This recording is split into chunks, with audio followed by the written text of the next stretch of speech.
what I would like you to do is, first of all, tell us all a little bit about what your film is first, Mhm. and then what you did on the film. Okay. My short film is a film called I Am the Doorway, which is an adaptation of the Stephen King short story. So it was made as one of his Dollar Baby film adaptations. I directed the film. We shot it. When did we shoot it now? In 2017, I think. I'd made a feature film called Judas Ghost, and the guy who got the rights to adapt this story saw that film at a festival, and he really liked it, and so he approached myself about whether or not I'd like to do this. And I hadn't read the original short story, so I immediately did that, and I loved it. And then I read the script that he'd written with his wife Wendy and Richard Becker, who was the other writer. And I thought they'd done a brilliant job with the adaptation. I was certainly nervous about doing it because obviously doing something based on a Stephen King story comes with a lot of, I guess, expectation and some weight on that. But I was keen to take on the challenge, and so we went from there. Oh wow. Okay, so it wasn't originally one of your projects that you were coming onto, Stephen King.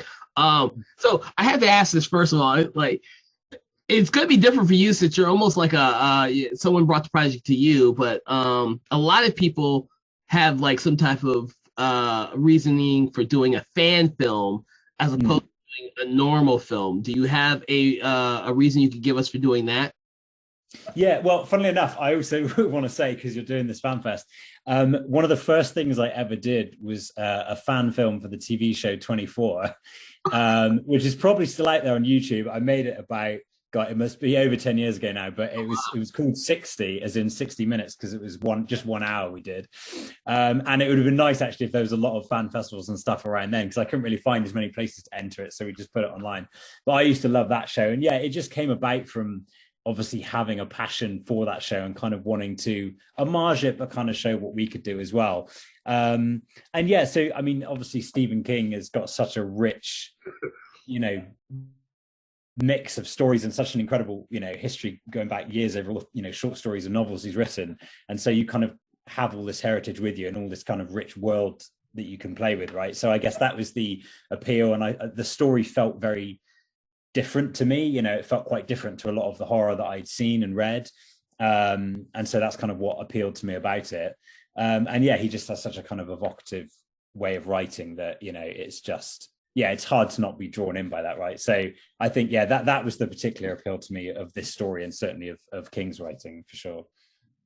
So one of the things I like to comment on is the amazing cinematography for the film, as it really helps draw you into the story of this film with only two characters in the whole thing, which is, I guess, it's been a while since I've read a lot of Stephen King short stories, but that's something that's very crucial for your film because so much of it is dialogue based.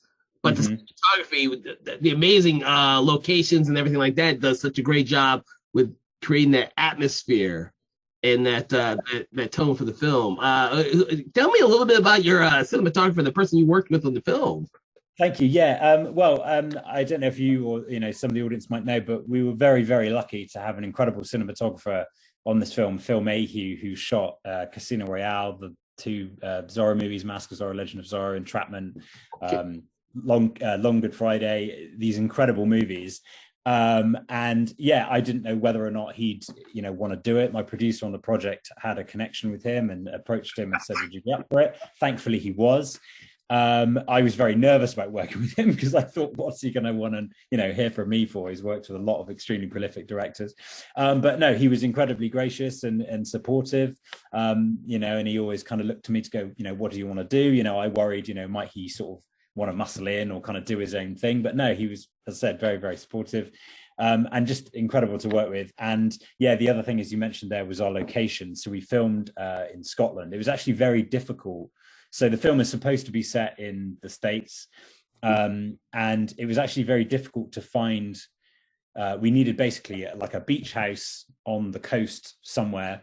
Obviously, there's a lot of coastline in the UK, but how do you go, unless you drive around all of it, how do you go about finding a spot that would work? And also, not only that, we needed a sort of place where our main character lived, which needed to be a little bit run down, a little bit dilapidated. So a lot of the early ways we tried to find a location is we would look at sort of holiday rentals and things like that. But a lot of those are obviously quite nice, as you would expect. And it's like, well, that's now too nice for our character, right? And so we were very fortunate. We spoke to we found a locations team in Scotland who put us on to where we ended up, which was actually a holiday home, but it was more kind of, they let it out to friends and family, and the people who owned it essentially holiday there themselves. So as much as it was a rental, it wasn't kind of a big, particularly lavish or expensive one in a big whole chain of, hotels or anything. So we went and looked at it, and it was perfect. I mean, the beach, the coastline we're on, it was kind of a private bit of beach in front of the house, so we had complete control of it, and it looked a little bit, when the tide was out, like a lunar landscape or something. So it totally fitted the whole sci-fi theme of the project. So we just fell in love with it. I mean, logistically, it was a nightmare to get there, because we're driving camera trucks down these really small country lanes, bumpy roads. So facilitating all of that was a challenge, but we managed to pull it off. And and obviously with someone like Phil on the cinematography, just absolutely maximized, made the most of that location. In the book is largely Arthur, the main character, on his own, but there's a few other scenes where he goes to see a doctor and goes to work, and there's a bit of that, but partly for budget reasons and partly because brilliantly, that's what Jeffrey and Richard and Wendy had done with their adaptation. We kept it all contained around the beach out where he lives, and it kind of, I think, also gives it that added suggestion, which is in the short story as well, of maybe this is all in his head, and it's kind of up to you how much is or isn't really happening here. And so keeping him isolated on that beach really kind of fed into that. Yeah, and I'd like to comment on the way that your editor and you segued between the present tense to the flashbacks and back. It almost seems, it looks like a dream-like concept. And so I guess it lends to your idea that you don't know if it's in his head or it's not in his head. It didn't dawn on me till that's actually quite interesting. See, that's why it's interesting, because you'll see I was talking to one of the writers, Richard, about it, and he was sort of saying there's kind of like there's several layers of like, how much could this, is this or isn't true? Is this not or true or not? So you could believe, okay, there's genuinely this alien life form living inside of him, or you could believe, well, he's an astronaut and he injured himself in a crash, but the alien bit is in his head. Or you could take it one step further and go, actually, he wasn't even an astronaut, and the whole thing is just, he's just this weird recluse that's kind of dreamed up all of it, right? So it's kind of interesting to play with all that. And funnily enough, with the timeline, we did actually talk briefly about, we're going to put a timestamp on it, right? So when we go into a flashback, we're going to say 2 weeks later or something. I was like, no, I actually like the fact that people for a second are like, oh, where are we now? And it kind of keeps you guessing. So that's like that. Yeah, no. That was definitely a great addition. Not telling us it was a flashback when you came back to the present. That's why I was like commenting on the visuals for the film. I was like, oh wow. So I think because I've seen it twice now. Cool. I hate to say this in front of the filmmaker sometimes. I watched it, and of course, I had to show it to my co-filmmaker, not my co-filmmaker, my co-festival director. I was like, "Oh, you gotta watch this Stephen King fan film." I was like, because he'd never seen one before. My co-festival director had never even realized the whole genre of fan films, so I kind of like had to coax him into it. Nice. I mean, it's incredible stuff. I mean, obviously, because of the I don't know if people watching this are aware, but because of the dollar baby thing that Stephen King set up, I think in the 70s now, so many, I think even Frank Darabont did one, like so many amazing filmmakers and adaptations have been made from Stephen King books. So it's great that he's put, I think it's 12 short stories he's allowed people to sort of, adapt if they want to. And it's definitely felt like a privilege to be able to do this one. So I hear about the challenges of getting the film equipment out to the locations. Were there any other challenges making this film? I think, well, do you know what? One thing I thought for sure we were going to have, which I feel incredibly lucky we didn't, was the weather, right? Because Scotland can be notoriously difficult in terms of weather anyway, cold, rain, all of that. Well, I guess the UK generally is probably notorious for that, not just Scotland specifically. And we filmed it in February or March, I think February or March 2017. So probably one of the worst times of the year. But fortunately, we were struck by a week of just pretty much bright sun all week. It wasn't warm, it was still cold, but it was a clear day. There wasn't rain. I think once we had like a half-hour spot of rain, we had to go inside, and that was it.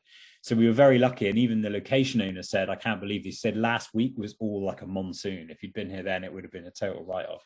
So we were very lucky with that. And I know, you know, my first AD and a few other people were quite nervous about it going into the shoot, because they were like, there's only so many scenes inside. There's going to come a point where if it keeps raining, we're not going to have enough weather cover. We're just going to have to stop and wait out. But thankfully that didn't happen. But yeah, so I would say logistically was that, you know, I'm from Bristol, which is in the southwest of the UK. A lot of the cast and crew are from London. So it's getting everyone up there, finding accommodation, you know, finding, you know, catering, getting it all to the location.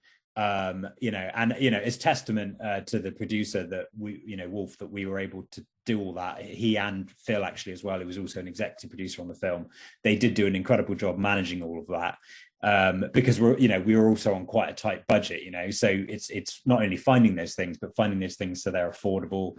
And like the nearest train station was like an hour's drive away. So, you know, people could get from London to, well, I think it was Glasgow they had to go to by train and then get picked up. So it was a whole thing. But thankfully, once we've got everyone there, I say it ran pretty smoothly. Okay. So how long did it take to film the whole movie? So we shot over 5 days. So we were 5 days in Scotland, and then we did a day at the beginning. There's some stuff where you see the main character inside a space shuttle, which is intercut with a lot of CGI shots. So that was all shot on green screen. Actually, at Panavision in London, when we returned all the kit, they gave us a room with a little green screen, and we filmed in there. So that was our last bit of filming. It was just him feeling a little out of place, wandering around in a spacesuit against, you know, this small, you know, it wasn't even a full like floor to ceiling green screen. It was just quite a small space because you only see about this much in the shot. But yeah, so it was a 5-day shoot, and yeah, it went very smoothly. And yeah, I'm very grateful to the cast and crew who made that as smooth as it was. So how difficult was it just working really with two main actors? I'm not going to add the boy in the film, but the two main actors who did a phenomenal job. It's really hard to hold the whole film with just the presence of the two main actors. So how difficult was that, or was that a joy? Or tell me a little bit about that. Well, yeah, I mean, that's kind of just testament to the two actors, really. So Simon Merrill's I worked with on the feature I mentioned, Judas Ghost. He's a brilliant actor, and I pictured him straight away when I read this. So I was certainly very happy that he agreed to do it. And then it was just a case of finding, you know, the other character, Richard.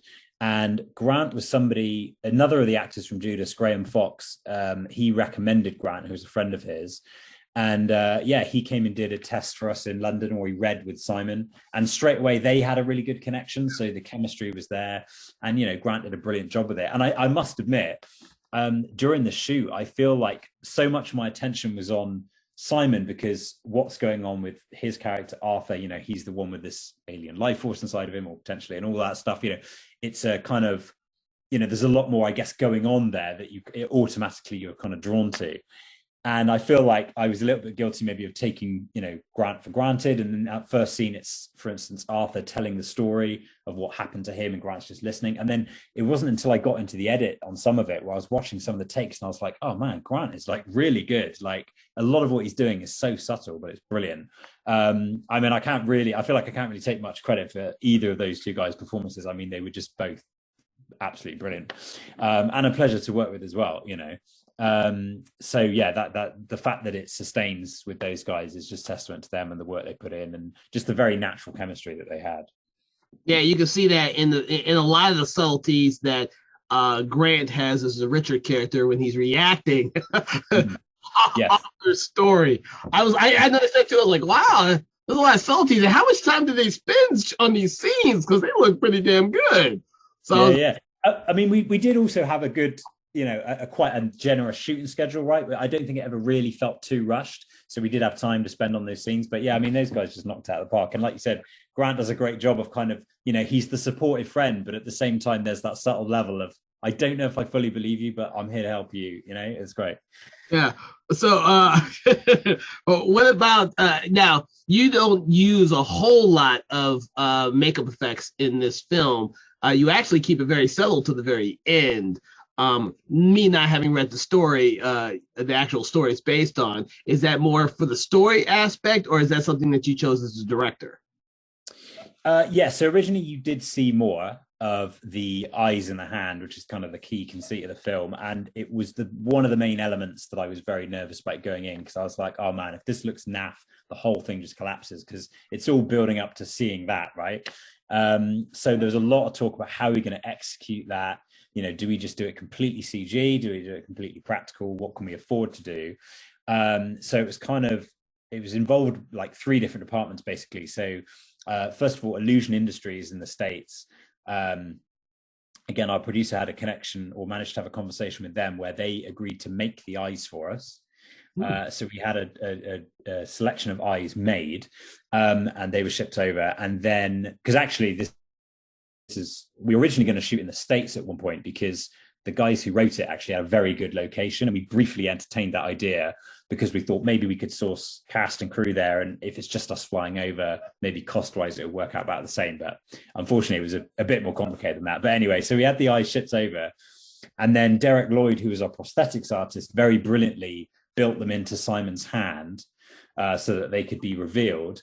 And then our visual effects artist, Patrick Cullen, he then animated all of the kind of pupil movement on the eyes. So in the film, you'll see, they blink, they dilate. So all of that's added, but the eyes are genuinely there. They're just static. And actually, we did change something on the day, because originally there's a scene in the middle of the film where you see, I guess, the eyes do something, I'll say, and you're originally supposed to essentially see them in all their glory. There's, lots of them in his hand, and then later on you see them again. And we actually shot that scene, the final scene, first. And I hadn't seen the full rig. I'd just seen a few tests. And I remember Simon, and I was like, well, because that was the only downside, I guess. It took about maybe half an hour or more to get all the makeup and stuff on him. So sometimes there'd be a bit of downtime with that. But so he came and sat down in position, and I was like, well, let's just roll, because it's complicated unraveling this bandage he had on his hand. I don't want to, I'll just see it when I see it on the monitor. And I was so blown away by it. And I was like, that has to be the final reveal. So we ended up redesigning the sequence in the middle so that you don't see anything. It's just hinted at, so that it all builds that. Because I was kind of like, we don't want to show our hand too early, right? And it's all about, building that expectation and that tension. But yeah, so that was, as I said, the prosthetics artist, Illusion Industries, who made the eyes, and then Paddy, who did the visual effects. Basically, that was testament to all of them that worked as well as it did. I also do have, actually, as of there, this is framed on the wall in my flat. So this is these are the eyes. So wow. I still have them. Sadly, these don't move. I really want to get something rigged where when a visitor comes round, I can press a button and make one of them twitch or something. But so those guys were great. And it was... That's a great souvenir. yeah, I thought I got to take that. Yeah. Wow. Okay. So tell me a little bit about your now I know you used the green screen and stuff like that. Have you used a green screen before in the past, or how was filming green screen for the first time, if this was your first time? Yeah, I mean, it was fairly straightforward on this occasion, purely because it was essentially just one actor like this, this size against green screen. And certainly Phil had a lot of experience lighting green screen, so that wasn't a problem for him.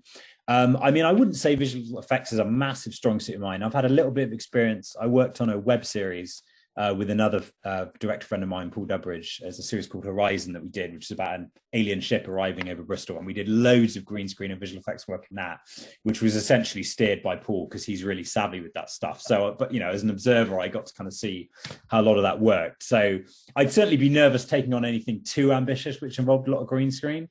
But, it wasn't too bad on this. It was pretty straightforward. And then the other stuff that you see at the beginning of the film, we see the shuttle out in space. That's all completely CGI. So it was a little bit scary for a while, because also it's like the first minute or so of the film. So for a long time in the edit, we just had these black holes with title cards like "shit flies past" or whatever, intercut with a man on green screen. And, you'd be showing it to people like, oh God, does this work? I don't know, maybe, but then Al Tabret, who was the guy that did our space stuff, did an incredible job with that. And, it's very kind of simple and quite minimalist. We didn't want to do anything too flashy. But yeah, he made that look great. And actually, a little bit of trivia is that I really wanted the space. I didn't want it to be too futuristic. Like I wanted it to feel pretty real. And so I was like, I want the shuttle to look like something that, you know, might genuinely exist if someone's done a, you know, deep space mission like that. And so I actually, through Twitter, managed to get hold of a group of engineers at the European Space Agency. And they basically worked with me to like help tell me basically exactly in theory what a ship like that would look like. So for anyone out there who's interested in that stuff, I'd like to think they can watch it and go, hey, that ship seems pretty realistic. Yeah, I was about to. It's so funny you said. I was about to ask, did you use any archival footage or any type of real footage mixed in with your green screen? Well, it's funny because initially it's not something you think about. You just think, yeah, there's a space shuttle, right? But then you get to it and you think, well, hang on, what does that look like? I mean, you know, your references for that is either something that is a rocket that already exists or it's the Millennium Falcon. Like, I don't, you know, and you think, well, I don't know what would this thing look like? So, you know, it was great. Those guys were very kind of giving with their time and I think quite interested in the project. And so, yeah, we developed something that hopefully is actually fairly accurate. Okay. Can you tell me if there is an interesting story that happened on the set while making the movie? Oh, good question. I mean, I think, something that immediately springs to mind is one of the most fun is, I mean, basically there's a shot of someone's head exploding. And, you know, again, that was a discussion of how do we do that? Is that just CG? Will that look good? Can we do it practically? So what we did is we had a C stand, which would normally hold a light. And we had the top half of a body, which I believe we got. So Derek, our prosthetics artist, does a lot of work on a hospital drama called Casualty here in the UK. And they basically have a warehouse full of like limbs and various things that just get used and then kept on a shelf in case they need it again. And he was able to get hold of an entire shoulders and head prosthetic, which we basically stuck on the stand. And then we filled the head with explosives. And then basically in CG, we managed to Paddy managed to brilliantly combine that with the footage of the actor to make it look like his head's going up. But I remember on the day, we're filling this thing with like, I don't know, bits of offal and fake blood and all sorts, and the explosive charge.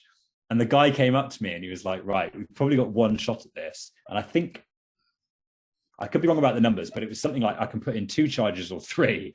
And he was like, the danger with 2 charges is that it might not look strong enough. But the danger with 3 is that it might be so big that you don't really see anything on camera, right? Because it just clears the frame when it goes off. So I was just like, well, let's risk it and have 3. And, you know, thankfully it worked perfectly, but it was really funny because it's just one of those days where everyone wants to see. So the whole crew, you know, came and gathered around the monitor. And I can't remember if it was me, it might have been Phil, the DP, but a piece of head landed on his shoulder when the explosion went off. So that was a very fun day. And in fact, that was the same day that we also set fire to Arthur's hands, spoiler alert. So that basically involved putting gel on the actor's hands and then, just setting them on fire. And then basically, when we did a wide shot of that at one point where, you know, someone has to hide with like a fire extinguisher in case it goes wrong, but the only place they could be is, you know, behind a rock, which is a short distance away when we're on the wide shot. And I remember they would just shout hot, they told the actor just shout hot when it's too much and you want us to come in and put them out. And it's funny because his character's screaming anyway. I remember somebody was like, how are we going to know when you're acting and when you're actually like, come and put this fire out? And then I remember he just went, you'll know. So that was really fun and nothing went wrong. So that was great. We had this testament to our brilliant stunt team on that. But yeah, that was probably one of the most entertaining days was our effects days. Yeah, that's interesting. I was going to ask that question. Is like, did you use real fire or did you use CG fire? Because I'm so used to seeing CG fire now sure. in short films. But I'm like, that didn't really look CGI to me. Yeah, I mean, again, we talked about it and we thought maybe we'd enhance it with CG, but you know, we wanted to try and do as much practically as possible. I mean, I think the only thing, you know, that I would say is that, you know, normally, obviously, when you do a fire gag, right, someone's wearing clothes, you know, or gloves or something where when you put the gel on that it burns through, you can't really tell. But because it was his bare hand, there was kind of no way to disguise this gel that he has to. So basically, what would happen is before the take, he dips his hand in this bucket full of the fire gel or whatever, and then.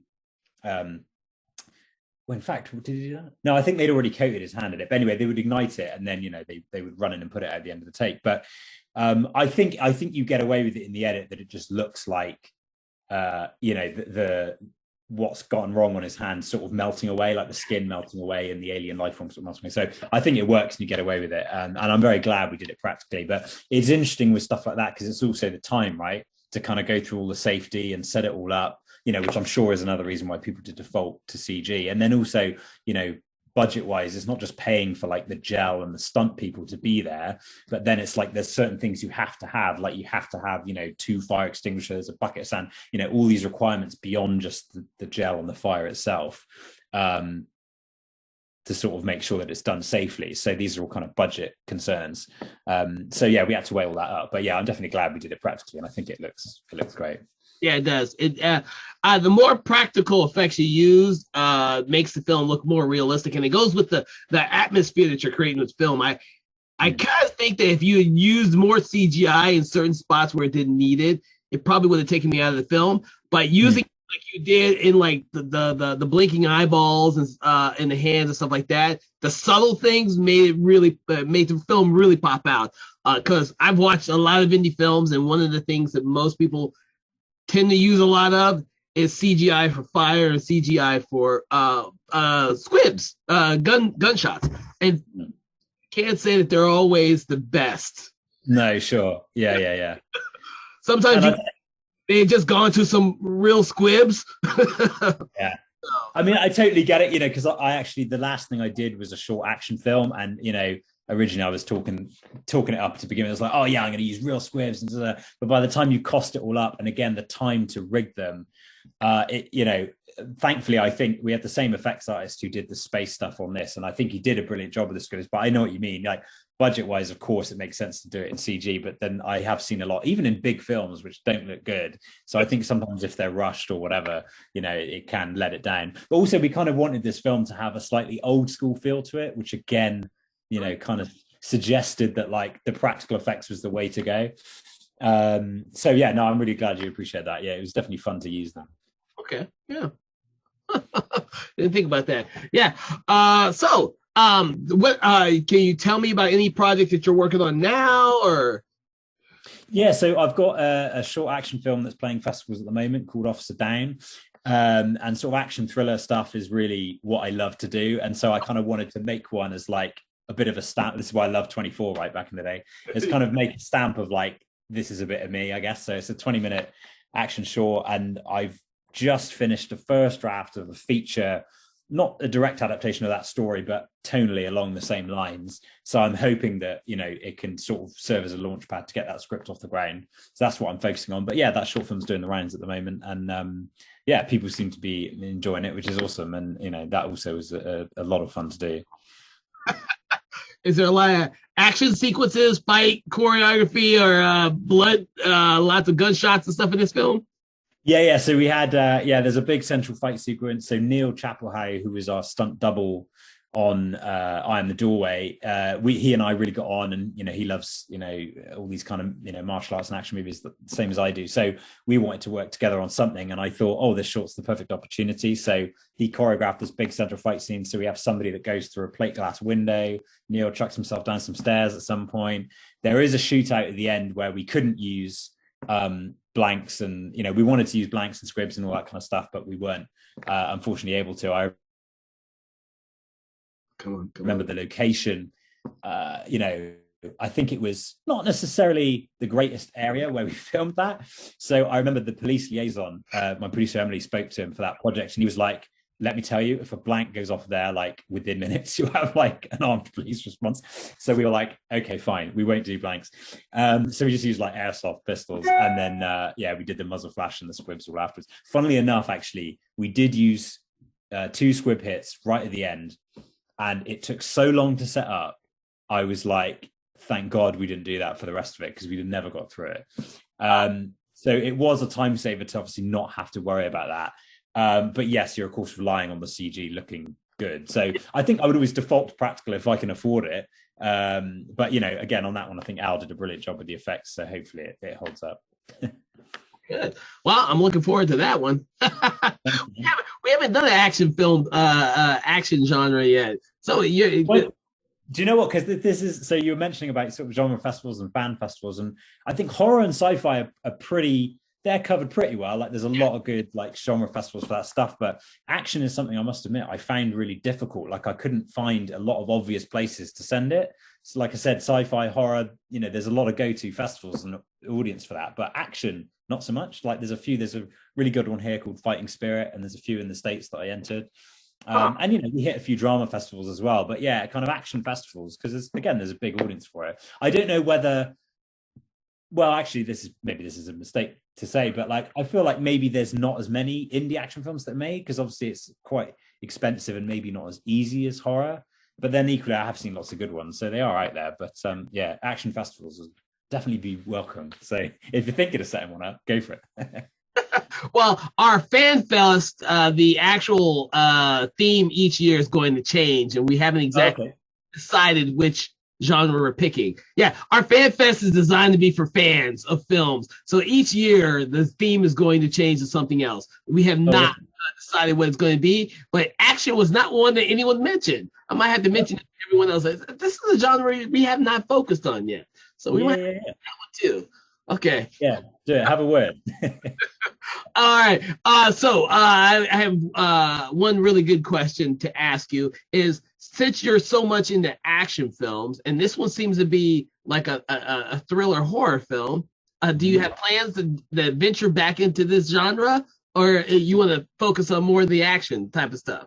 Yeah, it was funny because horror was never something I, watched or was, a massive fan of growing up, mainly because I was just a bit of a scaredy cat, so I just didn't want to watch them because, it give me nightmares or whatever. And then the opportunity to do that film Judas Ghost came up, and I thought, okay, so I watched a lot of classic horror like Halloween, The Exorcist, all these movies. And, I totally, probably because I was a bit older as well, I just like, wow, I totally get the appeal of these now, and that kind of adrenaline rush, and, want to look away, but you can't. And, there's so many brilliant horror films out there. So now I watch them a lot more regularly. I'm a lot more into it as a genre.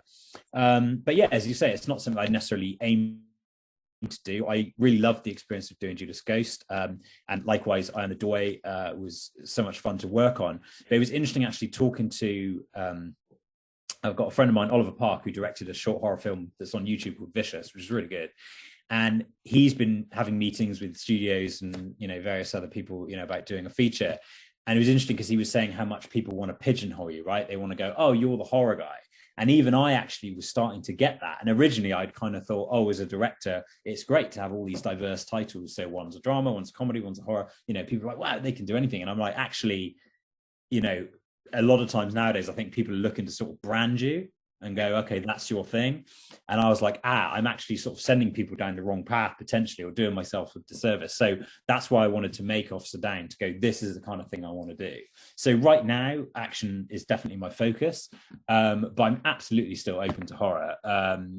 Well, partly because I think action and horror can cross over very well. So that's something I'd be open to. But if it was a straight horror as well, yeah, if it's the right script or story, I'd do it for sure. But yeah, I think at the moment, if I can, it's important for my next film to be an action film. But beyond that, we'll see.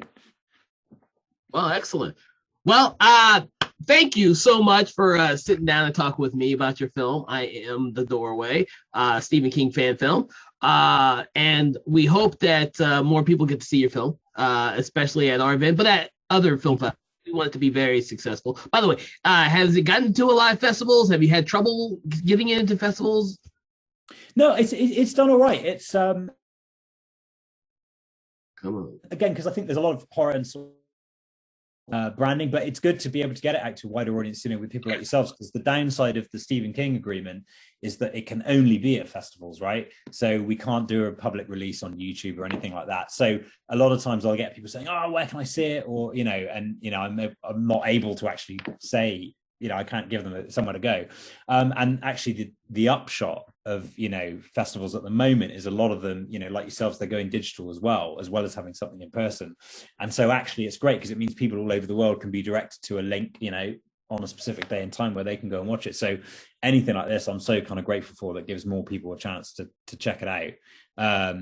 And yeah, as I said, we've done sort of some festivals, but there's been lots we haven't got into as well. So, you know, the more places we can play, the better. So thanks so much for having us, and again, helping get it out to a wider audience. Yeah, well, we are glad we are going to be screening your film this year, and yeah, we hope a lot more people get the opportunity to see all of the fan films, because I know my co-festival director, who had never seen one, he didn't even know there was a whole thing about them. I'm like, yeah, there's a huge culture out there of fan films for just about anything and everything. You just have to look for it, because they don't usually typically play at film festivals. So we hope that this is the start of something and more people will acknowledge fan films. But thank you for coming out and speaking with me. And well, we wish you nothing but success for the foreseeable future with this film and your next one. So thank you, Kevin. I really appreciate it, and good luck with the festival as well. Thanks for setting it up.